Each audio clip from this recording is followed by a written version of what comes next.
The courtroom was silent as the judge called the case. The atmosphere was tense, everyone waiting for what was about to happen.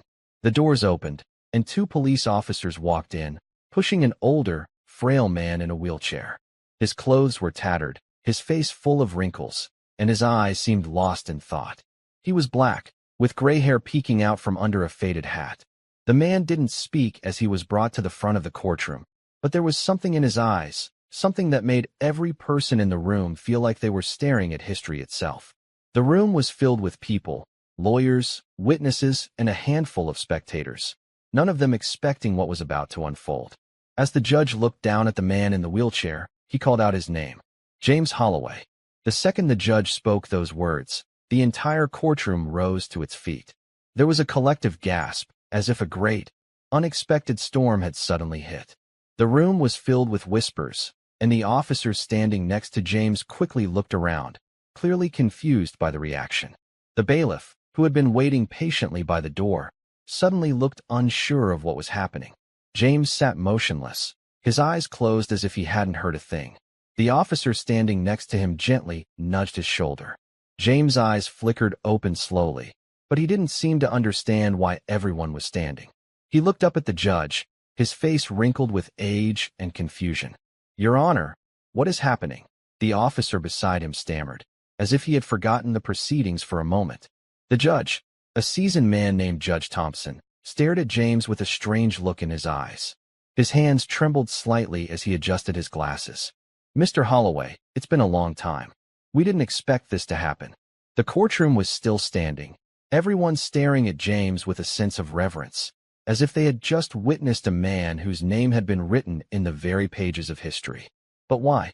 What was it about this black homeless veteran that had caused such a reaction? Why had the entire courtroom risen in respect at the mere sound of his name? And what was about to happen next? The whispers grew louder, and the tension in the air was palpable. Just then, a man stood from the back of the courtroom, a lawyer in a sharp suit, his face full of urgency. His voice cut through the room like a knife. "Judge Thompson, we cannot proceed like this," he said, his voice shaking. "This is not just any man. You all need to know who this is before we go any further." And then, the lawyer turned to the audience, his words carrying a weight that could be felt in every corner of the room. "I knew James Holloway. We all did. And you will all learn why today." The courtroom was now in complete chaos. There were murmurs and confused exchanges. The judge banged his gavel, trying to restore order, but nothing could calm the shock that had taken over everyone. And then, a voice from the back shouted out, "Who is he? What's the story? Why are you all acting like this?" The tension in the air was almost unbearable. Who was James Holloway? And what was it about him that had caused such a stirring reaction? Was there something we didn't know? What had James done to earn such a place in history? The answers were coming. But for now, the room was in turmoil, and the eyes of every person in the courtroom were locked on the old man in the wheelchair. The questions hung in the air, unanswered, as everyone waited for the truth to finally be revealed. But before they could hear it, something else happened. A door at the back of the room swung open, and another person walked in. The atmosphere shifted once again. Who was this new arrival? What would they say about James Holloway? And what did the past hold for the man in the wheelchair, who had somehow become the center of all their attention? Would they finally understand the story behind the man that had them all on edge? The room was about to find out. The figure who had entered the room was tall and broad-shouldered, his face hard yet filled with an unmistakable warmth. He wore a suit that matched his stature, dark and polished. As he stepped into the courtroom, his eyes quickly scanned the room. He was a man in his early 50s, with graying hair at his temples, and as soon as his gaze landed on James, something unspoken passed between them. "Is this really happening?" the man muttered to himself, more to his own conscience than anyone else. "Mr. Holloway," the judge said quietly, his voice now softer, almost reverent. "It's been a long time since anyone has seen you, hasn't it?" James' eyes flickered to the man who had just entered, though he didn't seem to recognize him. The old veteran looked confused as he blinked at the newcomer. The silence in the room was deafening, broken only by the occasional shuffle of papers or a cough. The man who had entered stood silently at the back, waiting.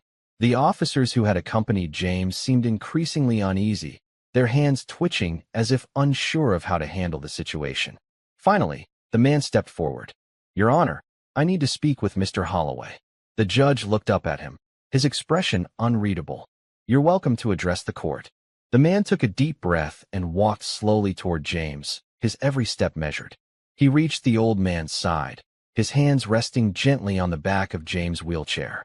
There was a deep, palpable connection between them, something the entire courtroom felt. And then the man bent down, his voice low but steady as he spoke to James. James, it's me. It's Lieutenant Daniel Calloway. The name seemed to hang in the air for a moment, and there was a sharp intake of breath from the crowd. Lieutenant Calloway? The room seemed to pause, the name igniting a spark in the crowd. Some people started whispering, murmurs rising like a tide. James' face changed then. His eyes softened, a flicker of recognition crossing his face. It was brief, but it was there. Daniel? James asked, his voice cracking slightly. The words were shaky, uncertain, as though he were trying to bring something from a far-off memory into focus. Yes, it's me, James, Lieutenant Calloway said, his voice filled with both relief and sorrow. You were a hero, James. You still are. At those words, the courtroom seemed to freeze. A ripple of disbelief spread through the room. A hero? Everyone knew that James Holloway had been homeless for years. He'd been living on the streets, forgotten by most. How could someone like him be a hero? How could a man who had spent years in the shadows of society possibly be deserving of such a title? The judge stood up, his gavel in hand, as though unsure of what to do. But Lieutenant Calloway didn't wait for permission. He looked up at the judge, his expression serious and unwavering. Your Honor, I ask that you allow me to speak freely. This man, this veteran, deserves to be remembered for what he truly is, not for the situation he finds himself in now. The judge paused. His eyes flicked back to James, and for a moment, he seemed to struggle with something deep inside. It was clear now that he knew there was a bigger story at play, something far beyond what had brought James to this courtroom. Proceed, Lieutenant, the judge finally said, his voice steady, but filled with an underlying sense of respect. And so, Lieutenant Calloway began to speak. James Holloway was more than just a soldier, he started, his voice echoing in the room. He was a leader. He was a man who saved lives in the dead of night during one of the most dangerous operations I've ever been a part of. He didn't hesitate. He didn't think of himself. James saved dozens of men, including me, when we were trapped during the battle in Fallujah. A hush fell over the room. The name Fallujah hung in the air, reminding everyone of the horrors of war. People started shifting in their seats, glancing at each other as though they were suddenly seeing James in a different light. James, Lieutenant Calloway continued. He stayed behind to cover us. He refused to leave his post, knowing full well that he was putting himself in grave danger. We thought he was lost. We thought we had lost him that day. The room seemed to hold its breath. But he made it out, Calloway said, his voice breaking. He made it out, and he carried the weight of that day with him ever since. And yet, he's been forgotten. Forgotten by the people who should have remembered him the most. James' eyes, which had been glazed over, now seemed to sharpen. He looked up at Calloway, as if seeing him for the first time in years.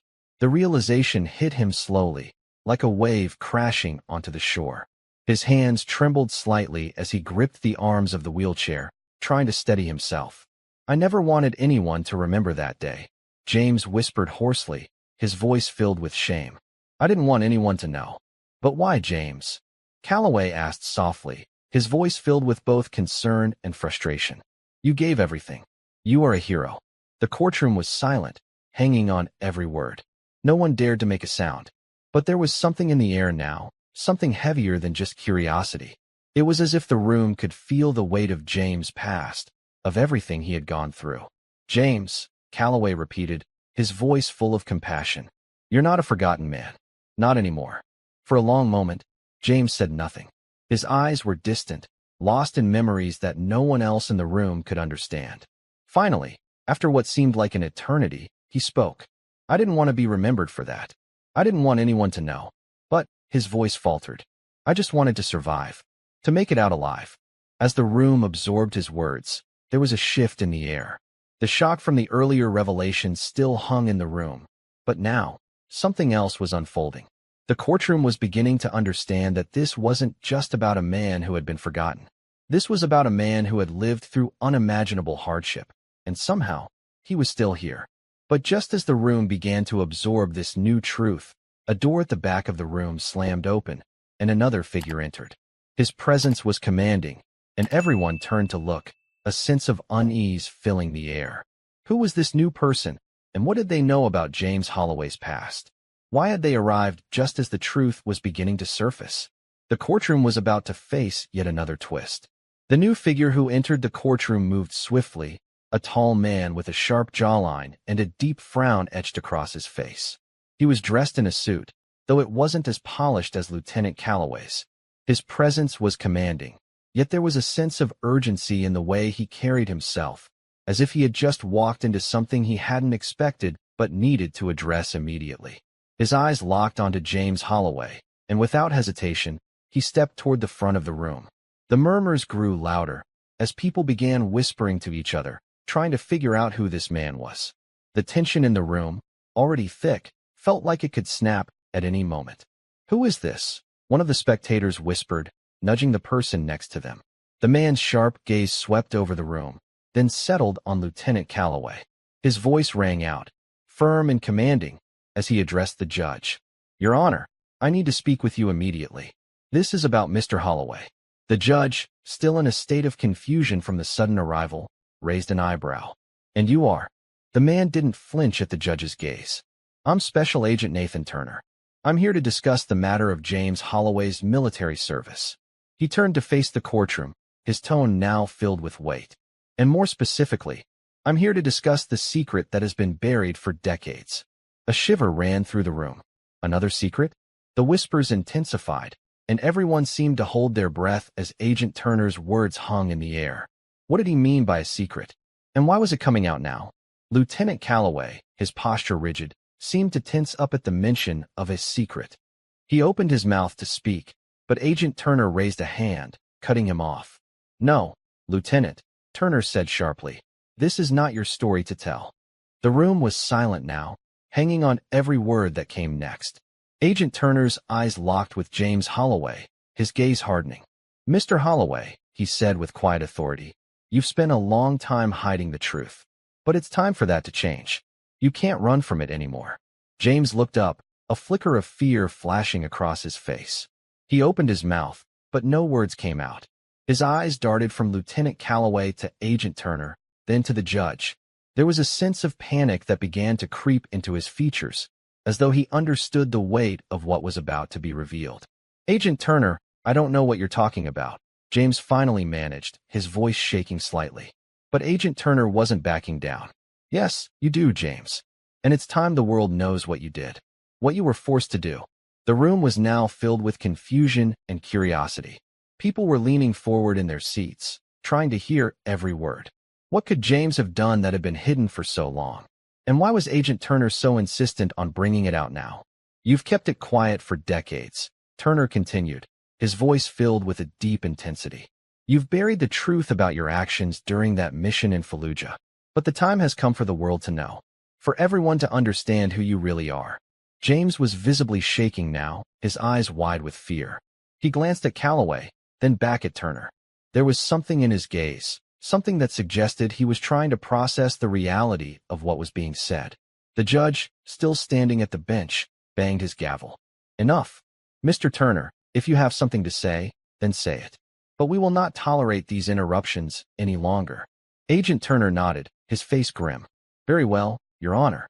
James Holloway, this man, this hero, was part of a mission that went deeper than any of us could have known at the time.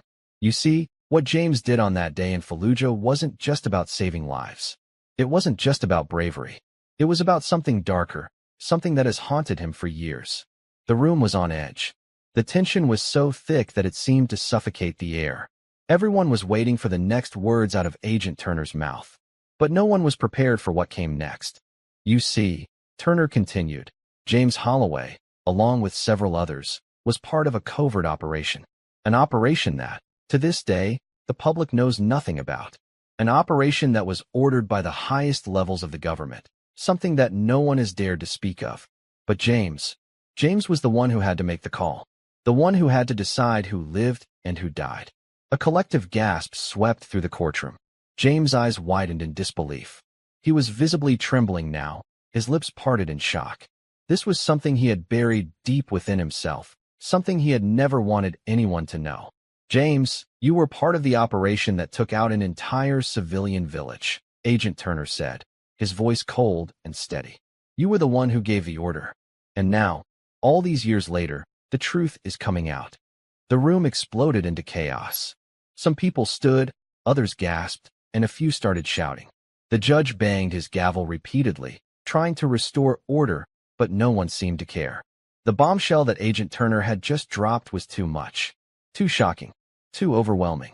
You lied to everyone, someone shouted from the back of the room. How could you do that? Another voice called out. James' face was now a mixture of fear and sorrow.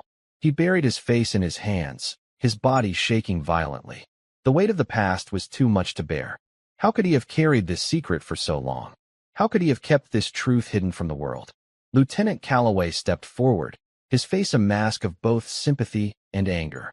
James didn't make that decision lightly, he said, his voice rising to be heard above the chaos. He was forced into a corner. He had no choice. The orders came from the top, but no one was listening. The room was still in an uproar, the accusations flying, the whispers of betrayal and dishonor filling the air. And then, as the judge tried desperately to restore order, a voice cut through the noise, a voice that was calm, clear, and filled with authority. It was the voice of James Holloway. I didn't want to make that choice, James said, his voice breaking. I didn't want to be part of that, but I had no choice. The courtroom went silent again, the truth hanging in the air. The weight of what had just been revealed was almost too much for anyone to bear. But there was one thing that everyone could see now. James Holloway was not just a homeless man. He wasn't just a veteran forgotten by society. He was a man carrying the burden of a choice that no one could fully understand. But the question remained, what would happen now? What would the court decide? Would James finally find the justice he deserved? Or would the burden of his past haunt him forever? The answers were just beginning to unfold. The silence in the courtroom was deafening. It was as if the air itself had thickened with the weight of the truth that had just been exposed. James Holloway, once just a forgotten homeless veteran, now stood at the center of a storm that no one could have anticipated. His hands trembled in his lap as he stared down at the floor, unable to meet anyone's gaze. His past, buried for so long, had been dragged out into the light, and the courtroom was reeling from the revelation. Agent Turner stood still, his arms folded, watching James carefully. Lieutenant Calloway, who had stood by James' side for so long, now looked uncertain, his face hard with the knowledge that the man he had called a hero had just been labeled something entirely different. The judge, Judge Thompson, looked as though he had aged a decade in the span of just a few minutes. His gavel lay unused in front of him, his hands clasped tightly together. He seemed torn, as if caught between the justice he had sworn to uphold and the empathy he felt for James.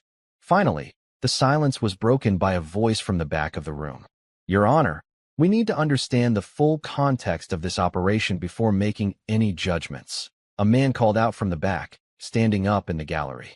It was a new voice, a lawyer whose face was unfamiliar to most in the room. The judge nodded slowly, his expression thoughtful. Agreed. We cannot proceed without understanding the complete picture. Mr. Turner, can you shed more light on what you're implying about Mr. Holloway's involvement? Agent Turner stepped forward, his face still stern, but now showing a hint of weariness. The operation James was part of was classified. It was designed to eliminate an enemy cell that was orchestrating attacks against our forces. But there was a civilian casualty problem, a significant one. We were told to take out the cell, but when the operation went south, the decision was made to eliminate the entire village to prevent the cell from spreading. James was placed in a position where he had to give the final order. The room was quiet again. The weight of what Turner said was too heavy for anyone to fully grasp. The idea that James, a soldier who had already endured so much, had been forced to make that decision seemed unfathomable to some. But it also made them wonder, how much of this was truly his fault? Was he simply following orders? Was there more to the story? Lieutenant Calloway, visibly disturbed, stepped forward. James didn't make that decision alone, he said firmly, his voice steady despite the tension in the air. None of us did. The orders came from higher up, Command made it clear. It wasn't James' decision to wipe out that village. He had no choice. The courtroom seemed to buzz with conflicting emotions. Some people in the gallery shook their heads in disbelief, while others whispered among themselves, trying to process what was happening. The truth was murky, and as much as they wanted to blame someone, the reality of war and the choices soldiers had to make in those situations wasn't something anyone in the room could fully comprehend. James, still sitting in his wheelchair, looked up at Calloway with gratitude in his eyes. For the first time since the trial had started, he seemed to relax, just slightly. The man who had stood by his side for all these years, who had fought with him in battle, was still defending him. And James needed that. He needed someone who understood, someone who could vouch for the man he once was, not just the broken figure in front of him now. Judge Thompson, after a long pause, finally spoke again. We cannot proceed with a trial based solely on the circumstances as they've been laid out. There's too much we don't know. We need a full investigation into the operation, into what happened on the ground in Fallujah. We need all the facts before any decisions are made about Mr. Holloway's future. The tension in the room didn't ease immediately, but it was clear that the judge was trying to buy time. Time to piece together what had truly occurred in the chaos of war. And that time was something James desperately needed.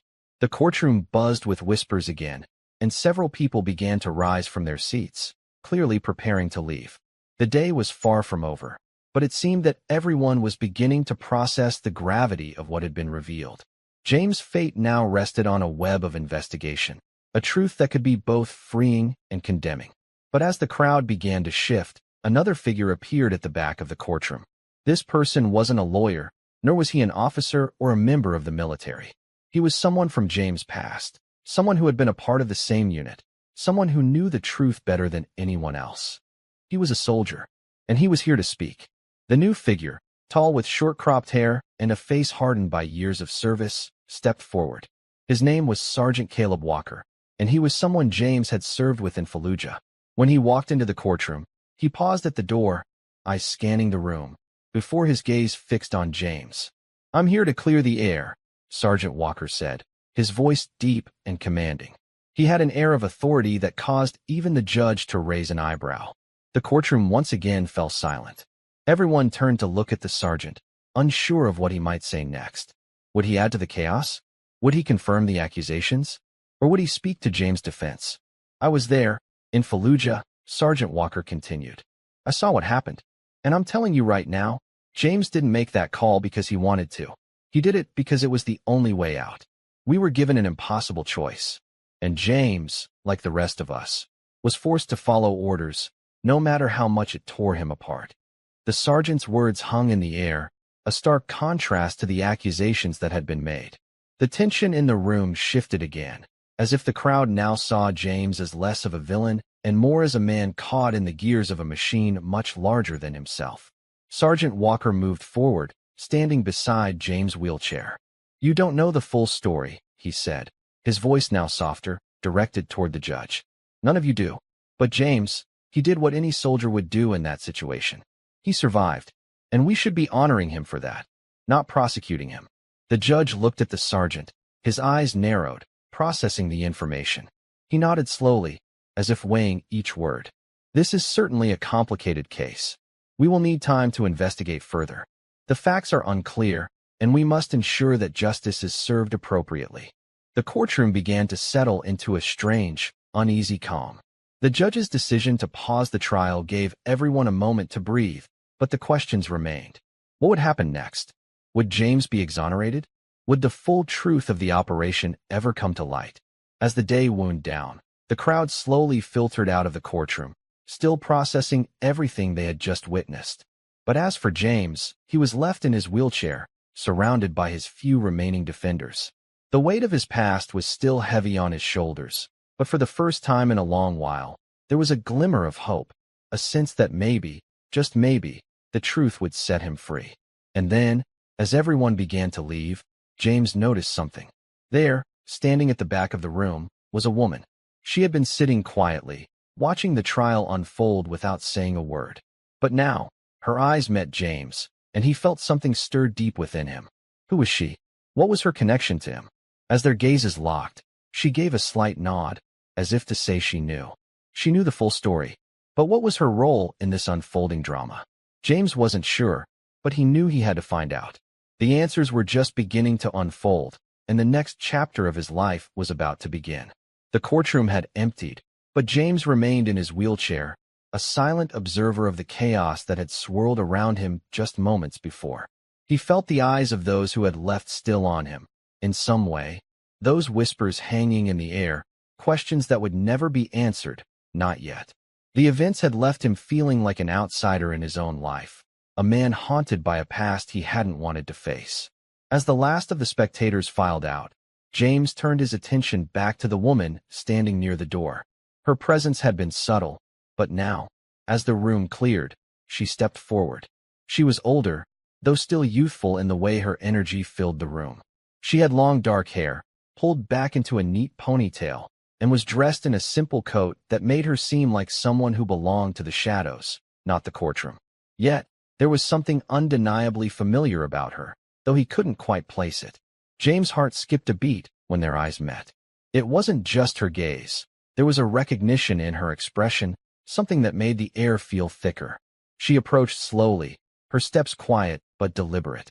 When she reached him, she paused for a moment, studying him closely, as if waiting for something, perhaps a sign, or a response from him. "You don't remember me, do you?" she asked softly, her voice steady, yet tinged with an emotion that James couldn't quite decipher. James blinked, his mind racing. The past felt like a maze that had been forgotten, with pieces that didn't fit together.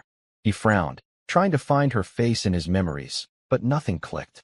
She was a stranger, and yet, there was something about her that pulled at him, a deep, nagging familiarity. "No, I'm sorry," James said quietly, shaking his head. "Should I?" She gave a slight, almost sad smile. "I'm not surprised," she said, her voice low. "It's been a long time. I just wanted to make sure you were all right." James studied her more carefully, his brow furrowing in confusion. I don't know who you are." "I'm Maya Williams," she said, her name hanging in the air for a moment. When James didn't react, she added, "I was with you during that mission in Fallujah." James felt his heart stop for a moment. The name struck him like a thunderbolt, pulling him back to a time he had buried so deep. It felt like a lifetime ago. Maya. He remembered now. She was one of the medics. She had been one of the few who had stayed by his side through the chaos. But why was she here now? Why had she waited until this moment to come forward? "You were there?" he asked, his voice thick with disbelief. "You? How did you find me?" Maya's gaze softened, but there was a deep sadness in her eyes. "I've been looking for you for years, James. I know what you've been through, and I've been trying to reach you. After everything happened, we lost contact. But I never forgot you." The words she spoke sent a ripple of memories through James. The pain, the guilt, the confusion, all of it began to rush back. He saw her face, faintly, through the fog of war, but it was never clear enough to hold on to. He had tried to block it out, to forget the faces of the people he had once fought alongside, the ones who had witnessed the same horrors. "Why now?" James finally asked, his voice cracked, his throat tight. "Why after all these years?" Maya hesitated, her eyes shifting to the floor briefly before meeting his again. "Because I knew it wasn't your fault, James. What happened in Fallujah, it wasn't your decision to make alone. You're not the villain in this. I know that. And it's time for the world to understand the truth." The words felt like a balm to James' wounded soul, though he couldn't fully let go of the years of guilt that still clung to him. But what Maya said struck him deeply. She had never believed the stories that painted him as a monster. She knew the reality, the deeper truths of what had happened on that day. "I didn't want it to happen," James whispered. "I didn't want to make that call, but it was either that, or let us all die." Maya knelt down next to him, her eyes gentle but resolute. "You did what you had to do to survive, James. And I'm not the only one who knows that. There are others who remember the man you were, the man you still are." Her words, though comforting, didn't erase the years of shame that had built up in James' heart. He had been forced to live with the burden of that choice, carrying it with him like a chain. No matter what Maya said, no matter how many people spoke on his behalf, he wasn't sure if he would ever be able to forgive himself.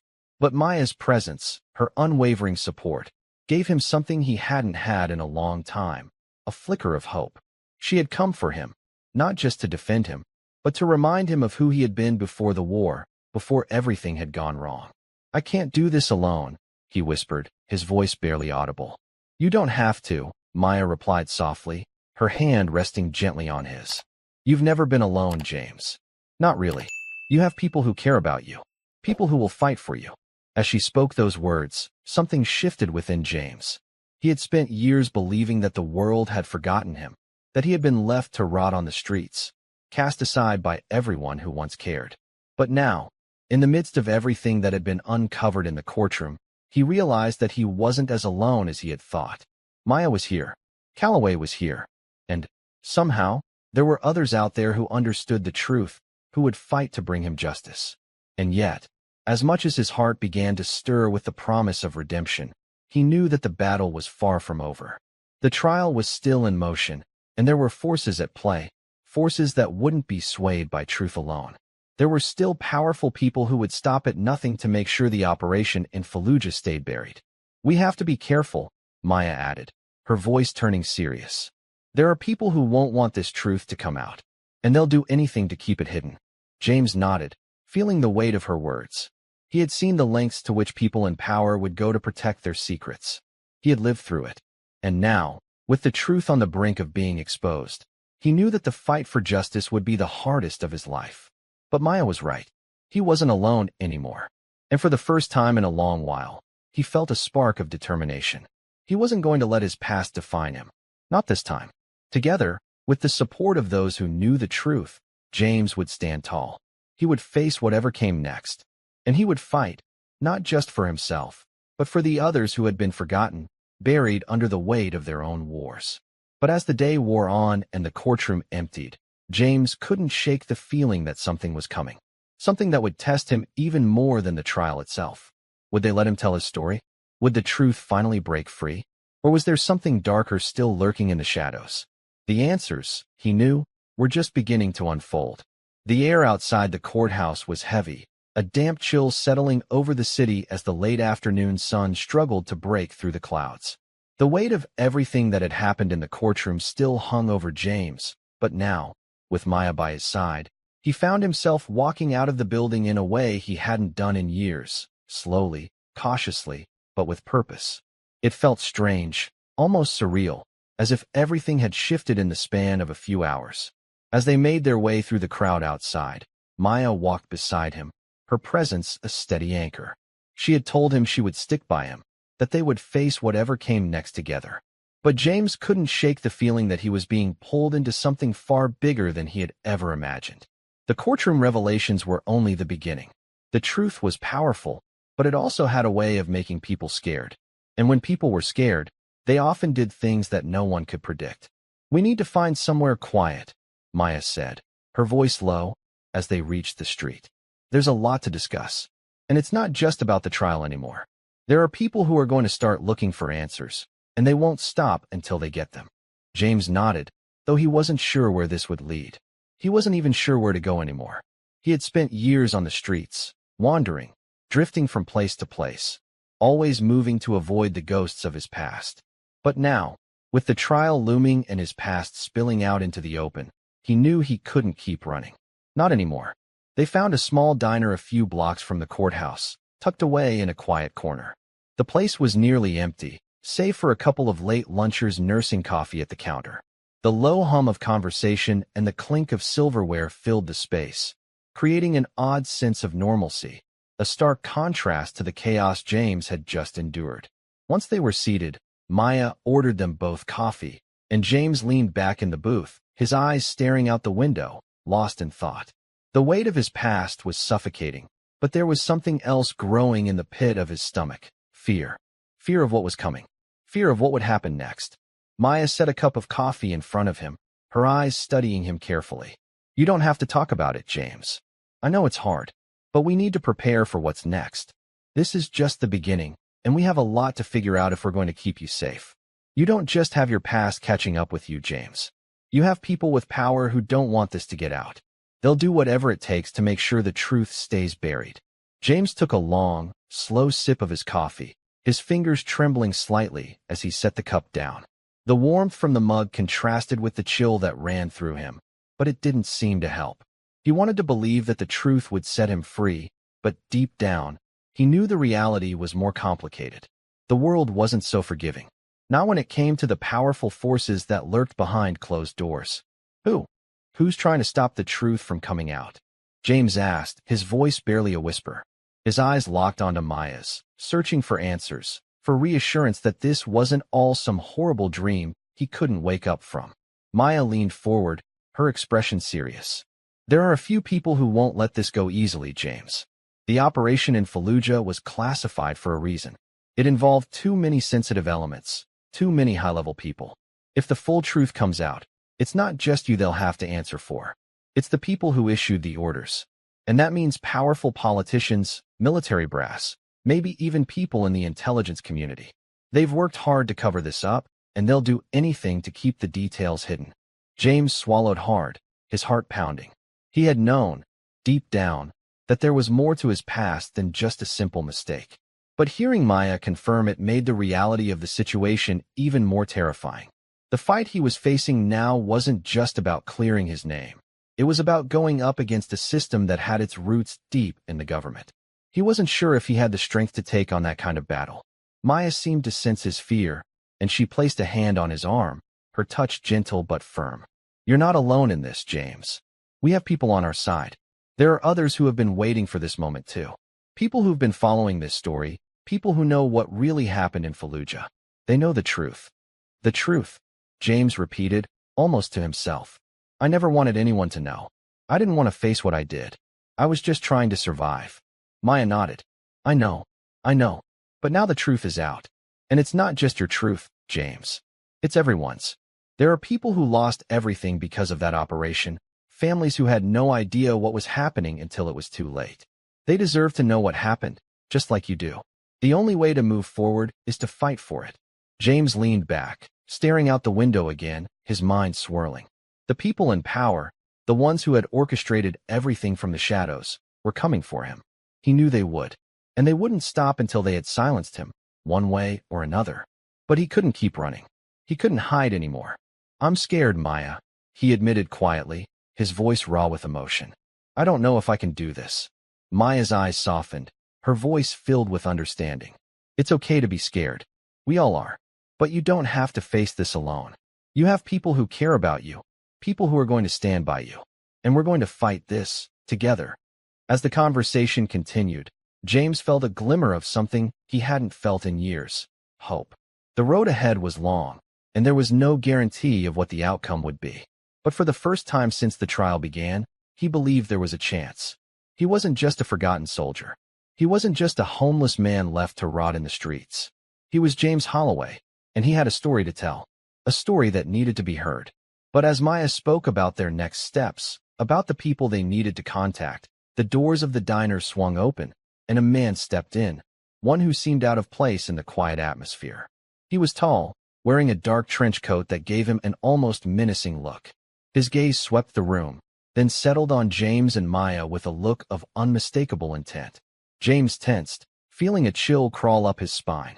There was something about the man that didn't sit right with him. His eyes were cold, calculating, as if he knew exactly what he was walking into, and exactly who he was after.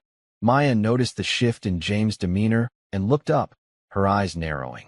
Stay calm, she whispered, her tone sharp. We don't know who he is yet, but he's here for a reason. The man's eyes locked with James for a moment. Then he walked toward their table. Each step seemed to echo in the quiet diner, a beat of tension rising with every footfall. Mr. Holloway, the man said smoothly as he stopped in front of their booth. I was hoping I could have a word with you.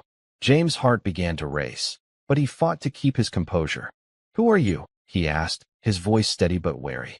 The man smiled, a thin, almost too polite smile.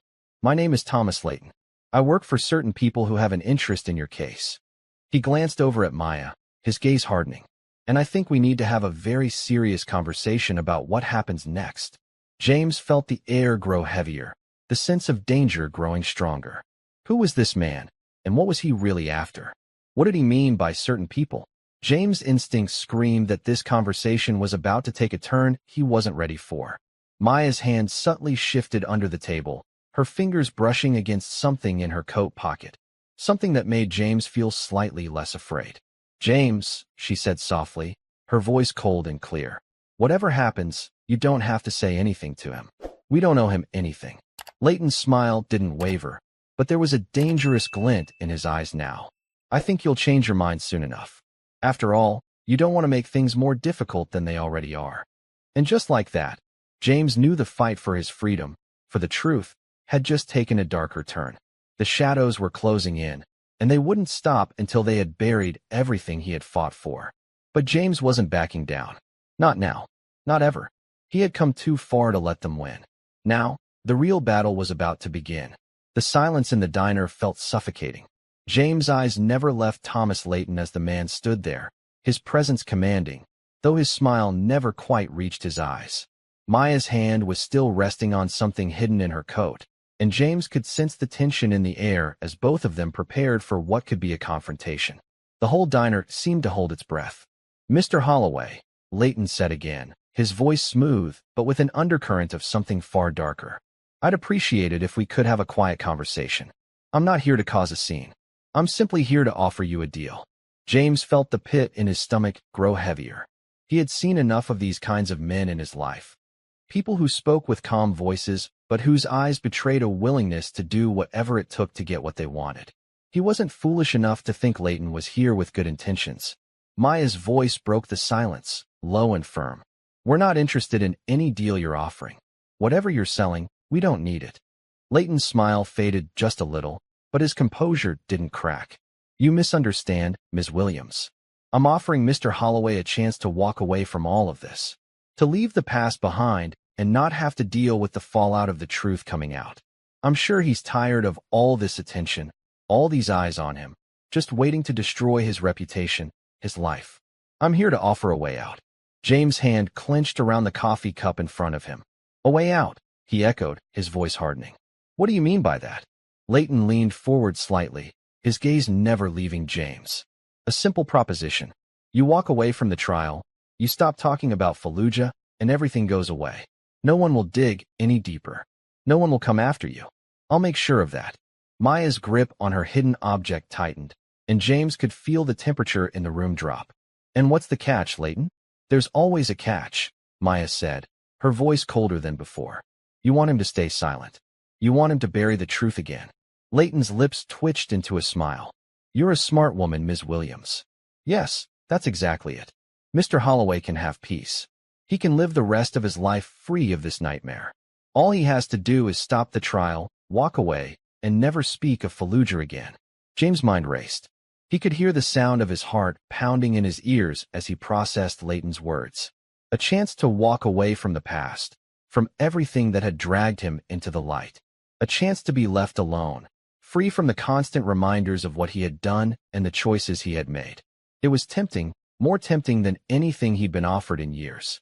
But there was a catch. There was always a catch. "And if I don't?" James asked, his voice more composed now. "What happens if I don't take your deal?" Leighton's smile faded entirely, replaced by something much colder. "If you don't, Mr. Holloway, well, let's just say your troubles won't end with the trial. You'll have more eyes on you than you could ever imagine. People from your past, people who would prefer the truth to remain hidden, will make sure you regret refusing." The threat was clear now. There was no subtlety left in his words. Leighton wasn't offering peace.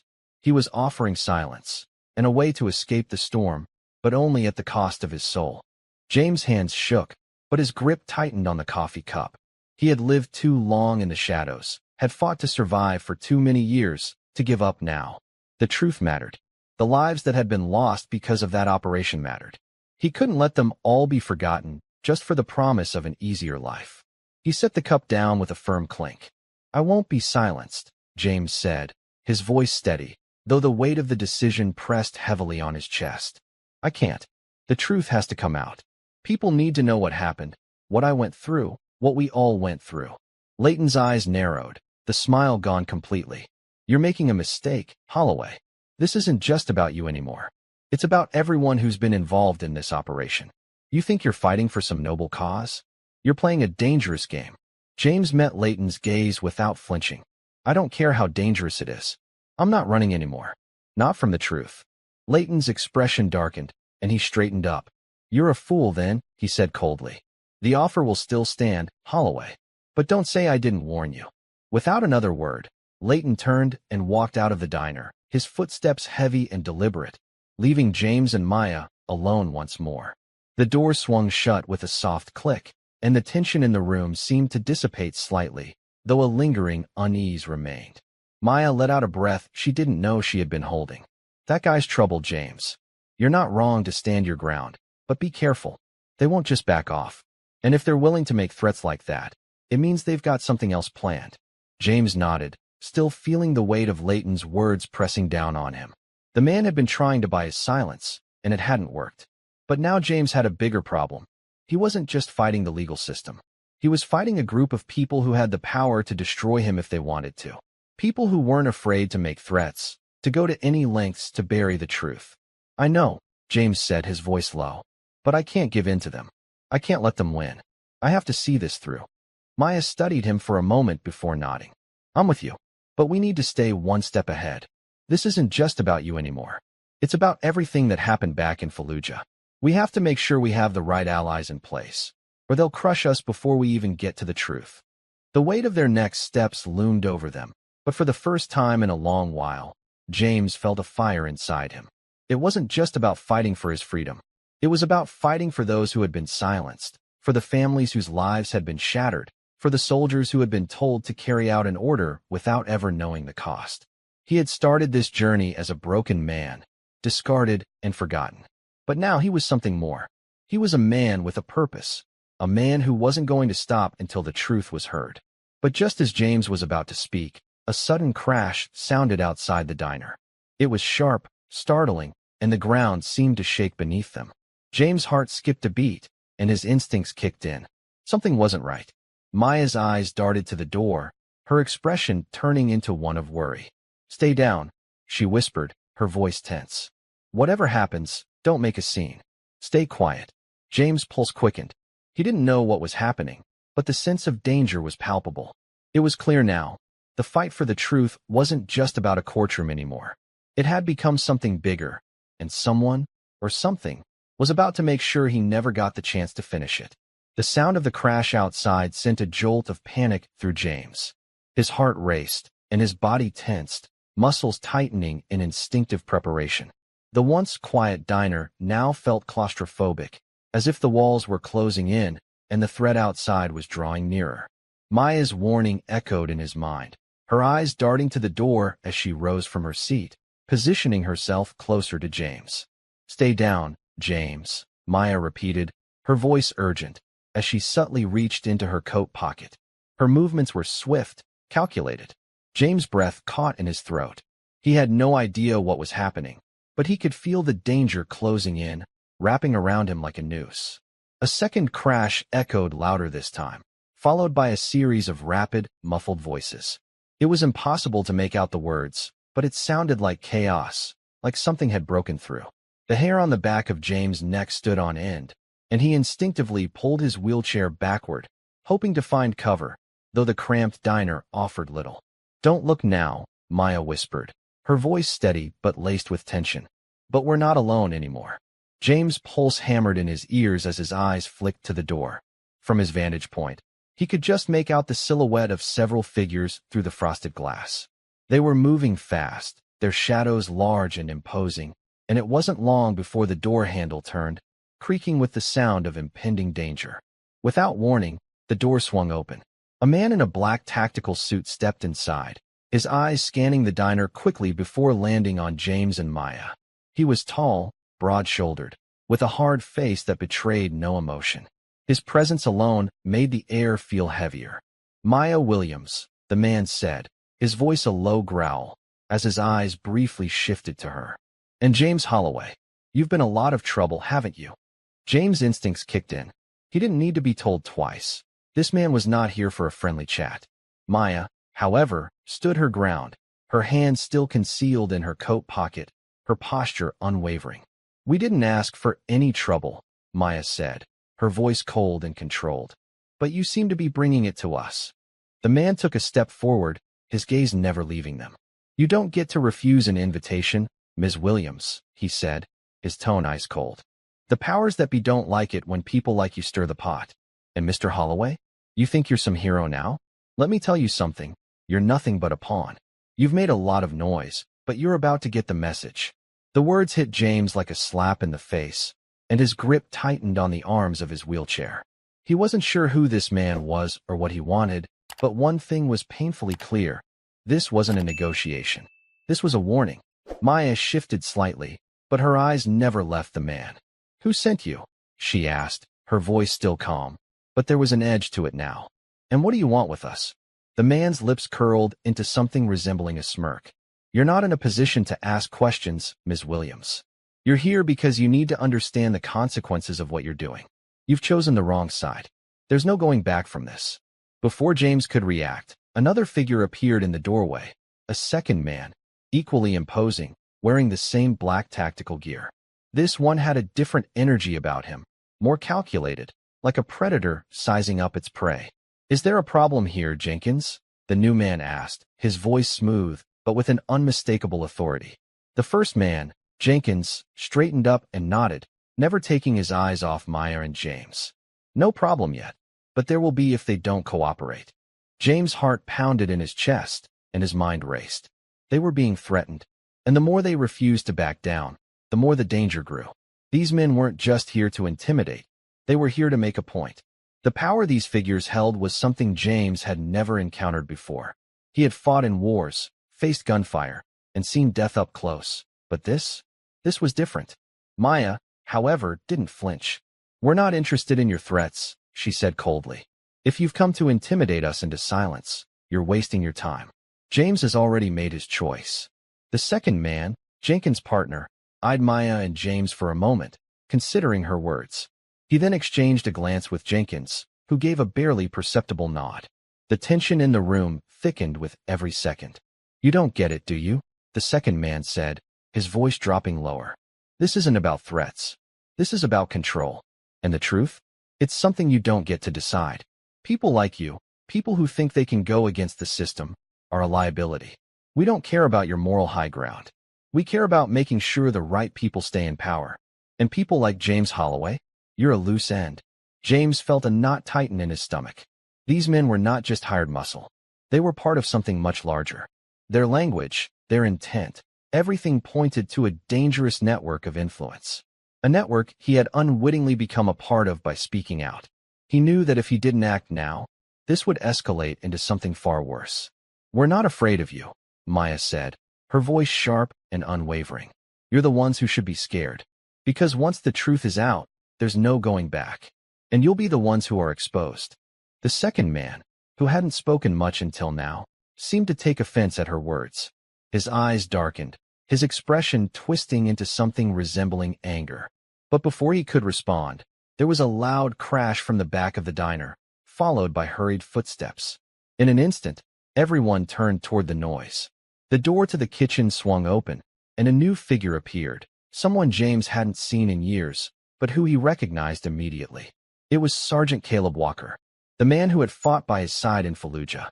Caleb's eyes locked with James for a brief moment, and there was no hesitation in his actions. He moved quickly, taking control of the situation as he pulled out a gun from beneath his jacket, pointing it directly at the two men in black.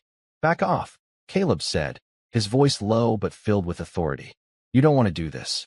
James felt a surge of relief and confusion, his heart still racing. Caleb was here, why? What had he walked into? But there was no time to process it. The situation had just escalated to a whole new level. The two men in black exchanged a quick look. Jenkins' face twisted in irritation, but he didn't move.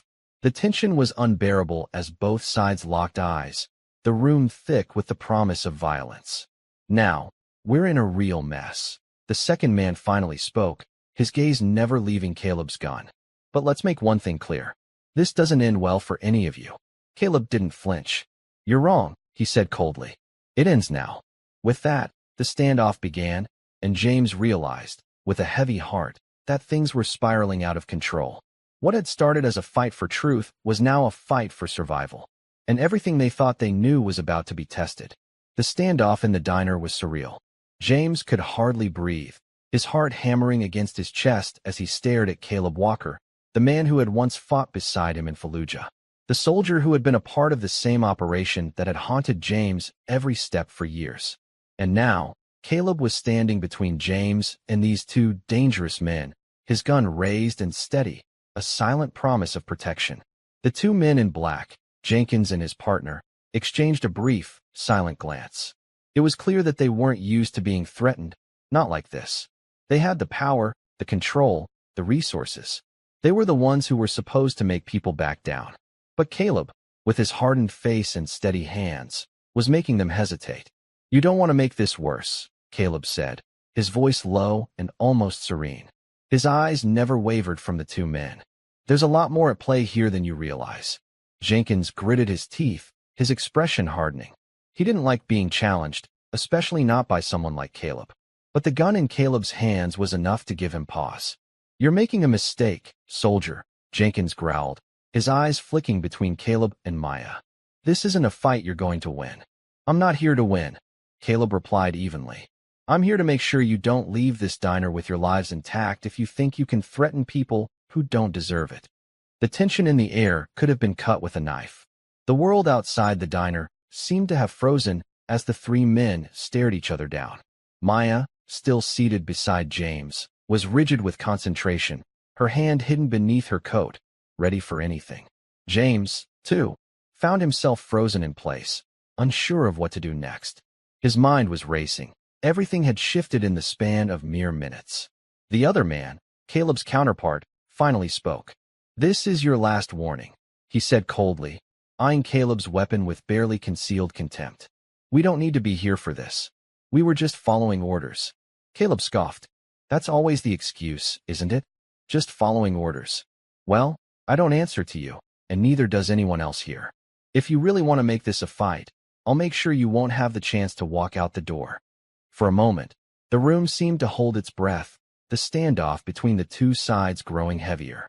The seconds stretched into what felt like an eternity, until suddenly, the man who had been speaking to Caleb, his partner, took a small step back, his hand reaching for something in his jacket. Caleb's eyes flicked to the movement immediately, his finger tightening on the trigger in response. The temperature in the room dropped even further. "I suggest you put your hand where I can see it," Caleb warned, his voice unwavering. The man froze, his eyes narrowing. The situation had escalated, but before anyone could react further, the sound of a car engine roaring to life outside caused everyone to turn toward the window. A car screeched to a halt just outside the diner, tires slamming against the pavement. The noise was so sudden, so unexpected, that everyone in the room looked toward the door in unison. Then, the unmistakable sound of a shotgun being cocked echoed through the air. The door slammed open with a bang, and in stepped a third figure, this one taller and broader than the two men in black. He was wearing a dark jacket, his hair shaved close to his head, and his face was a sharp combination of determination and rage. In his hand, he gripped a shotgun, its barrel aimed directly at Jenkins and his partner. Well, the newcomer said, his voice a gravelly whisper. "I didn't think it would be this easy to find you guys." Jenkins and his partner both whipped their heads around, shock evident on their faces. The man in the doorway hadn't just arrived by coincidence. He was here for a reason, and that reason was clear the moment they laid eyes on him. "Who the hell are you?" Jenkins barked, his earlier bravado gone. The newcomer chuckled darkly, stepping fully into the diner. "The name's Russell Price," he said with a grin, "and I'm here to make sure you leave in a lot worse shape than you came in." Caleb's eyes narrowed, a mixture of caution and surprise flickering across his face. "You know these guys?" he asked, his gun still trained on Jenkins. Russell glanced at Caleb briefly, then turned his gaze back to the two men. "I don't know them, but I know their type. They're the ones who think they can come in and start throwing their weight around. Well, that's not going to fly today. Not in my town." Maya watched all of this with a mix of confusion and wariness. Another player had entered the game, and she wasn't sure whether it was an advantage or a complication. But as the standoff continued, she knew one thing for sure. It was no longer just about James. The stakes were much higher, and the forces behind the scenes were growing more dangerous by the minute. The tension in the diner was unbearable as the four men faced off. James, still unsure of how to respond to this new development, glanced at Maya. She met his gaze and nodded, a silent signal of understanding. They weren't alone anymore. But that didn't mean they were safe. "You don't have to do this, Price," Jenkins said, his voice betraying a hint of desperation. "You don't know what you're getting yourself into." Russell didn't flinch. "I know exactly what I'm getting into. You're not going to intimidate anyone here. And if you want to try, well, I'm happy to oblige." The two men in black exchanged a glance, weighing their options. In that moment, they both seemed to realize something. Their window for negotiation had closed. They had underestimated the situation, underestimated the people they were dealing with. Jenkins took a slow, deliberate step back, signaling his partner to do the same. The air was thick with the possibility of violence, but the tension cracked when Jenkins spoke again, his voice dark with threat. "This isn't over," he spat. "You think this is your victory? Think again. We'll be back. And next time, you won't have this much luck." Russell grinned. "I'll be waiting," he said, his tone dismissive. And just like that, Jenkins and his partner turned, their steps heavy and reluctant as they made their way toward the door. The moment they stepped outside, they vanished into the night. The door swung closed with a finality that echoed in the quiet diner. For a moment, no one moved. No one spoke. Then, Russell slowly lowered the shotgun, his posture relaxing, but his eyes still watchful. He turned to face James and Maya, his grin never leaving his face. "You two are lucky I showed up when I did," Russell said, his voice lighter now, though still filled with an edge. "But I'm guessing you're not exactly surprised to see me." Maya raised an eyebrow, her expression shifting between suspicion and gratitude. "Surprised? No, but I didn't expect you to be so dramatic." Russell chuckled, holstering his shotgun and walking toward the booth. "Dramatic? I don't know what you're talking about. I just don't like bullies."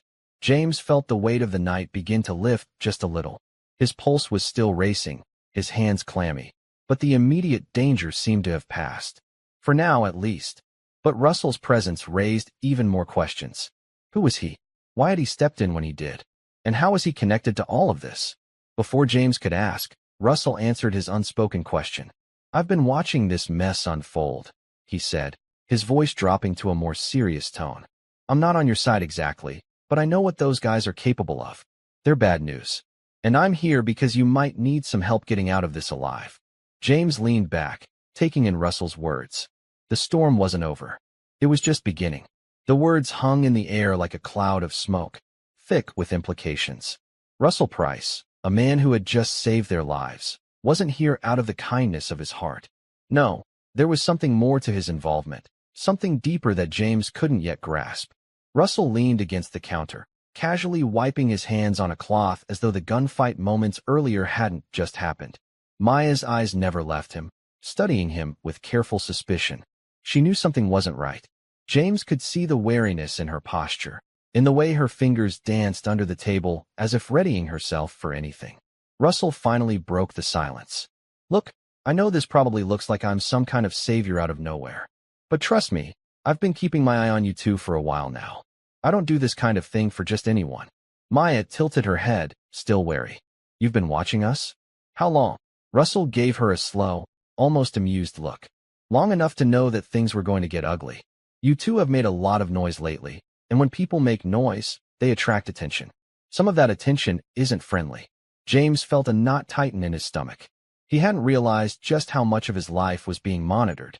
He had known that the operation in Fallujah was classified, that it had been buried by those in power, but he hadn't considered the far-reaching consequences.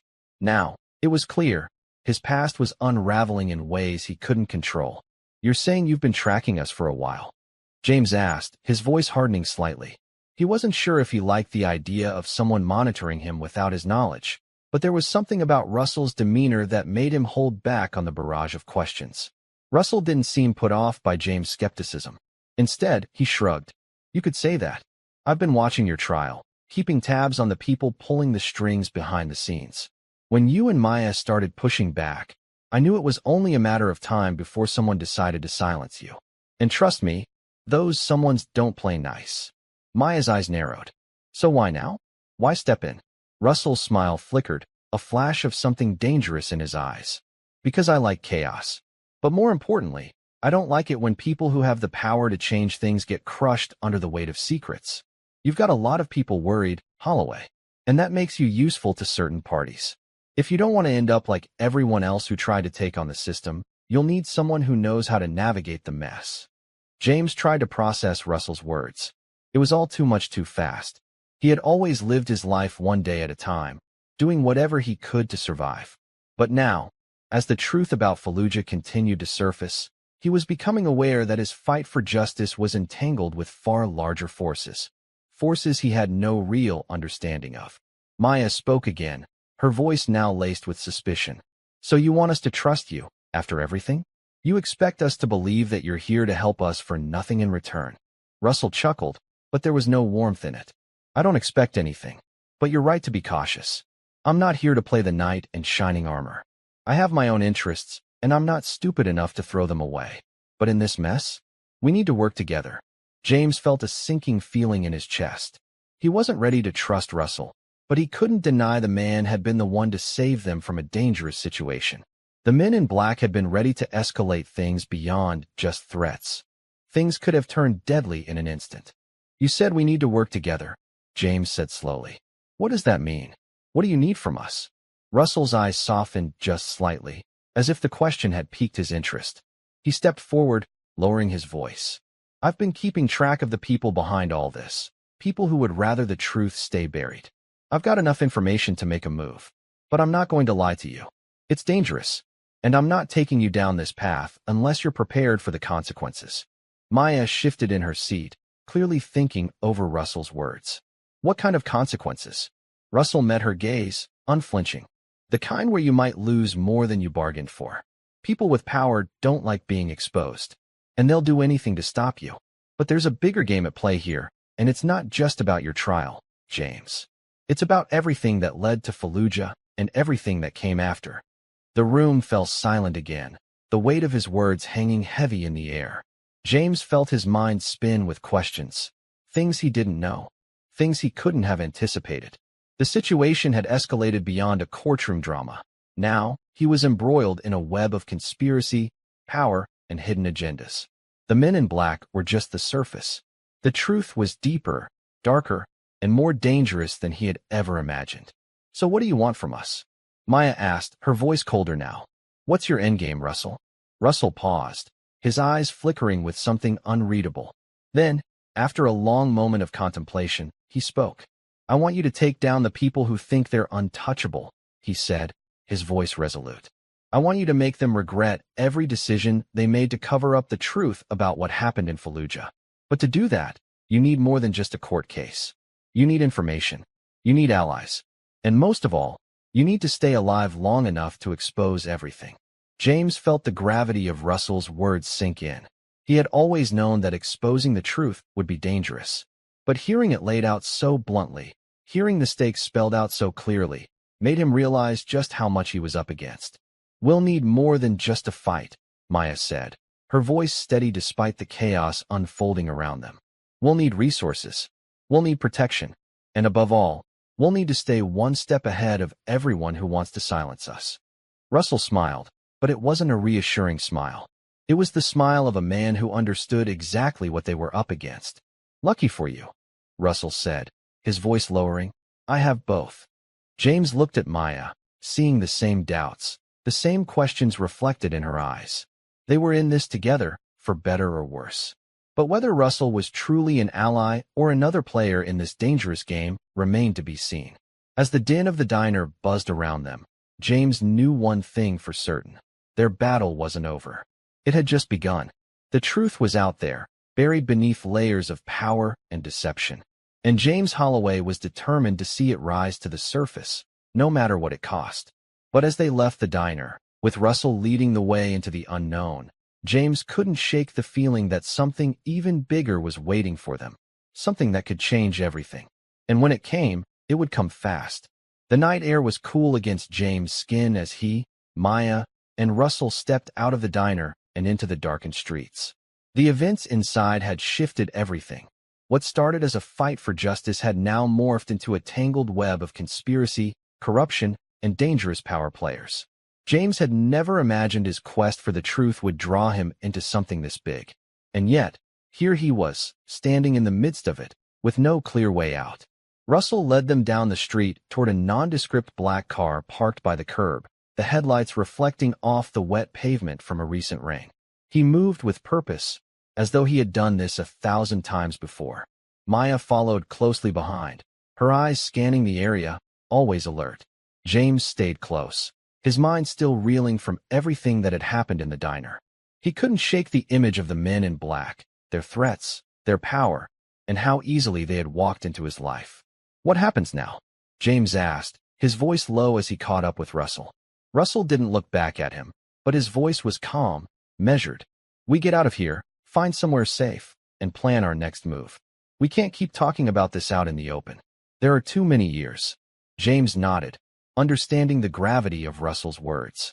The enemy they were facing was far-reaching. He had been just a soldier in a forgotten war, until now. Now, he was the one people were worried about, and it wasn't just about him anymore.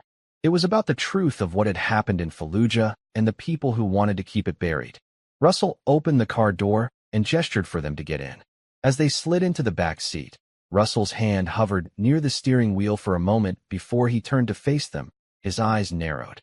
"We're being watched," he said, his voice dark and cautious. "We can't afford to make any mistakes now. The moment we leave this car, the clock starts ticking. You have to be prepared for anything." James could feel the weight of his words. The trial, the hidden truths, the dangerous people hunting them. It was all beginning to feel like a tangled nightmare with no way out. His mind drifted back to the conversation with Leighton in the diner and the threat hanging in the air. He knew that they wouldn't let him go easily. They were coming for him, and for Maya, and possibly even for Russell too. "How are we supposed to stay ahead of them?" Maya asked, her voice sharp. She hadn't let her guard down for a second, and James admired her for that. "We have no idea how deep this goes. For all we know, there are more people working against us than we can count." Russell's gaze flicked to her through the rearview mirror, his lips twisting into a thin smile. "You're right. It's bigger than just you two. But I've got the resources to make sure you stay alive long enough to expose the truth. We have contacts, people who've been waiting for a moment like this. But we have to be careful. We can't trust anyone who's been too close to the powers behind this. People with connections." James frowned, glancing at Maya. "You mean people like Leighton?" Russell's eyes hardened. "Exactly. Leighton was trying to buy your silence. That's how they work. They use fear, money, power, whatever they can to make sure you shut up. But you didn't take their deal, and that makes you a target." James felt his gut tighten at Russell's words. He hadn't just been a soldier on the battlefield. Now, he was a pawn in a game he didn't fully understand. The pieces were moving, and he was running out of time to figure out the rules. "How do we even start?" James asked, his voice tinged with frustration. "Where do we go from here?" Russell paused for a moment before responding. "First, we lay low. We don't make any public moves. We have to keep our heads down while we gather more information. I've got a contact who's been tracking the people behind the operation. He can help us get a deeper look into what they've been covering up. But getting to him won't be easy." Maya leaned forward, her brow furrowed. "What do you mean getting to him won't be easy? Who are we talking about?"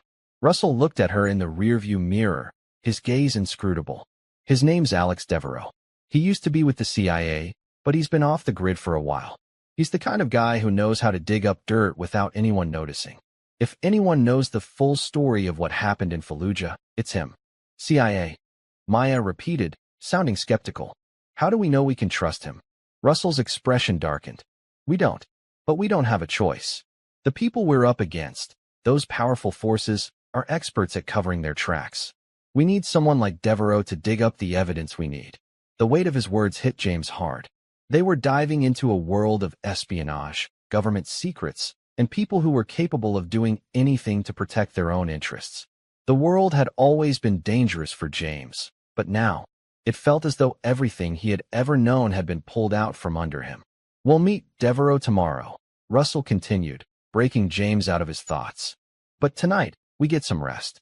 I know this has been a hell of a day for you, but you need to stay sharp. If you're serious about exposing the truth, you need to be ready for whatever comes next." The car's engine roared to life, and Russell maneuvered it into the street, weaving through the city's darkened streets. James felt the familiar thrum of the road beneath him, but his mind was far from at ease.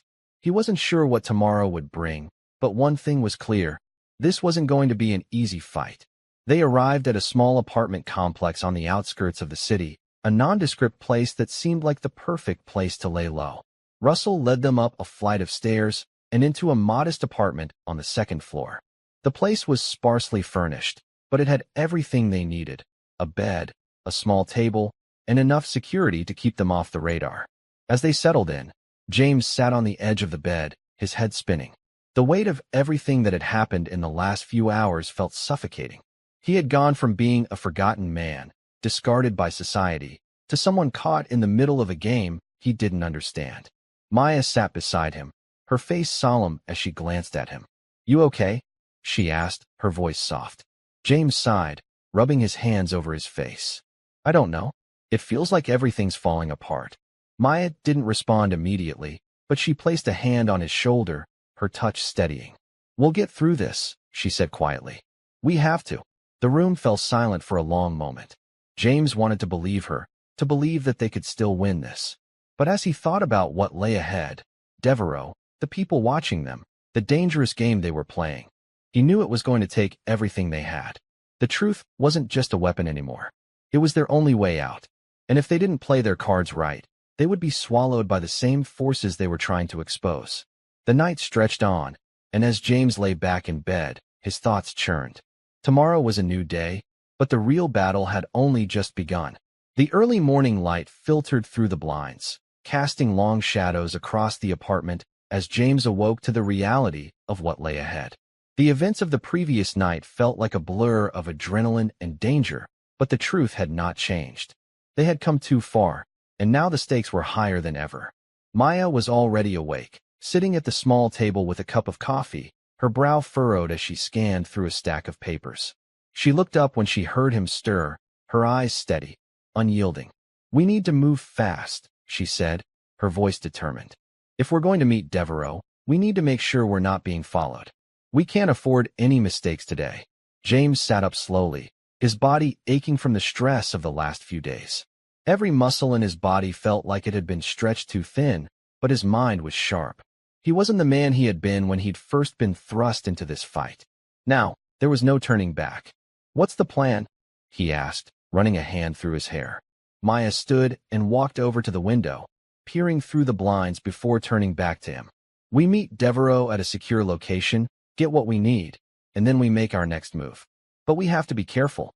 Devereaux won't trust us right away. He's been off the grid for a reason." James nodded, his thoughts focused. "So, we get him to talk, get the information we need to expose everything?" "Exactly," Maya replied. "We get the full story. The people who covered up Fallujah, the ones who put you in this position, they'll do whatever it takes to keep their secrets buried. But we have one thing they don't." James met her gaze, understanding the weight of her words. "The truth.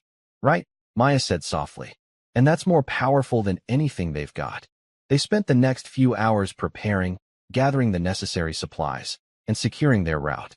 Russell had been tight-lipped about the specifics of their meeting with Devereaux, but his actions spoke louder than words. He was preparing them for the worst and hoping for the best. By midday, they were on the move. Russell drove them through the city's back streets, staying off the main roads. Every turn, every stop, felt like a calculated move. James couldn't shake the feeling that they were being watched, but the only thing that mattered was the meeting ahead. After a tense drive, they arrived at a small, unmarked building on the edge of the city. Russell glanced over at James and Maya, his eyes hard with resolve. "This is it," he said, his voice grim. "Stay sharp. If Devereaux has agreed to meet, we don't know who else could be involved." James nodded, feeling the weight of the moment settle over him. The truth, which had felt so far out of reach, was now within their grasp. But it was fragile, too fragile to be handled recklessly. They entered the building, a former office space now converted into something more discreet. The place was dimly lit, with metal shelves stacked high with old files and documents. In the far corner, a man sat at a desk, his back to them. The air was thick with tension, and James felt his pulse quicken. "Devereaux," Maya called softly, her voice echoing slightly in the space. The man turned slowly, his face hidden in the shadows for a moment before the light caught his sharp features. He was older than James remembered, graying hair at his temples and a rough, weathered face that spoke of years spent in the shadows. You must be Maya, Devereaux said, his voice low and raspy. He turned his gaze to James, his eyes cold, calculating. And you're the one they've been talking about. James couldn't tell if it was suspicion or curiosity that filled Devereaux's eyes.